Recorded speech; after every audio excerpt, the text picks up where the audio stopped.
The kingdom of Eldoria once bloomed with silver rivers and moonlit orchards, but everything changed the night King Aramis was cursed. It happened during the eclipse feast. One moment he was raising his goblet, the next his eyes were clouding into molten gold.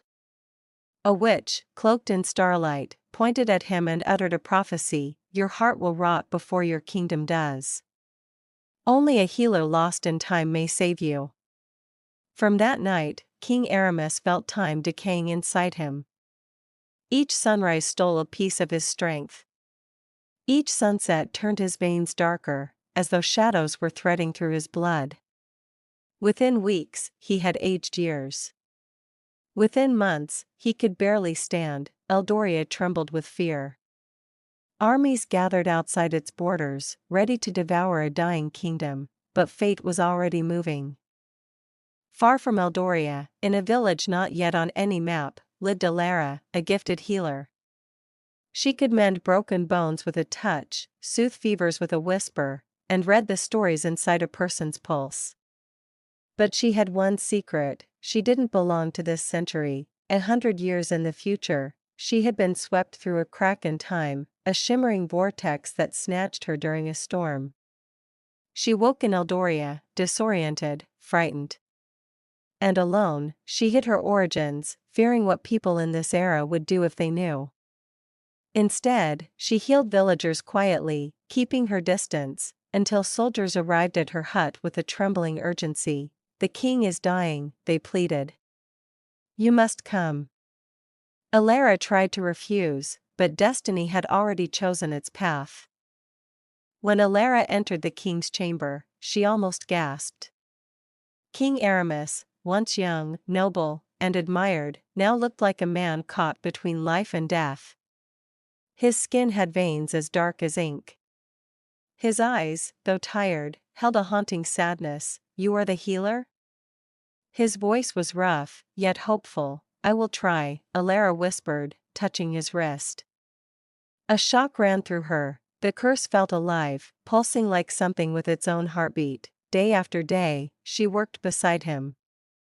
She brewed ancient remedies, whispered forgotten incantations, and used skills from a future no one else knew. Slowly, Aramis felt warmth returning to his limbs. His pain softened. In those quiet hours between life and death, a bond formed, fragile, honest, and unexpected. He learned she liked the sound of rain.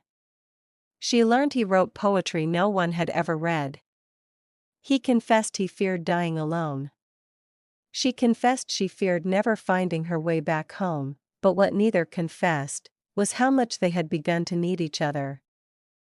One night, as moonlight spilled across the chamber, Aramis took her hand. "Alara, every time you heal me, you give me more than life. You give me something to live for." Her breath trembled.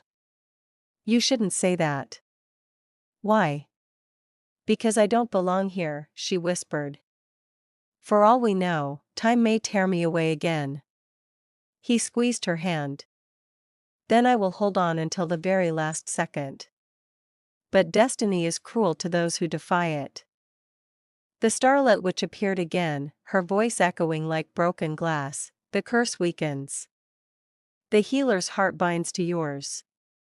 But remember the law of time: for one to stay, one must be taken." Alara stepped forward. "Take me. Spare him." Aramis shook his head violently. "No. I won't lose you." "You'll lose your kingdom," the witch hissed. "Your people. Everything." Alara looked at him with tearful eyes. "Let me save you, Aramis. Let me save Eldoria."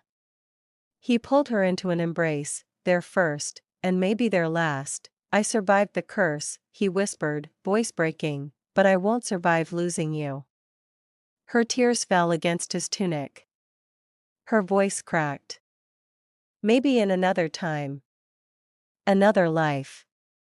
We'll meet again." Alara turned to the witch. "Do it." A blinding light erupted. Time folded, cracked, screamed. Aramis reached out, Elara. But his hand closed around empty air, she was gone, the curse shattered like glass, releasing a wind that swept through the castle. Aramis fell to his knees, his breath ragged, his heart bruised in a way no magic could heal, but the kingdom lived, its rivers brightened, its orchards bloomed. And the king, now healthy, whole, walked the halls with a silent grief that became legend. Every year, on the night of the eclipse, King Aramis climbed the highest tower, watching the sky as if waiting for a crack in time to open again. Some said they once saw a shimmering light beside him, and a woman's silhouette, soft, familiar, reaching back. Whether truth or myth, the legend remained, a cursed king saved by a healer out of time, and a love that even time could not erase.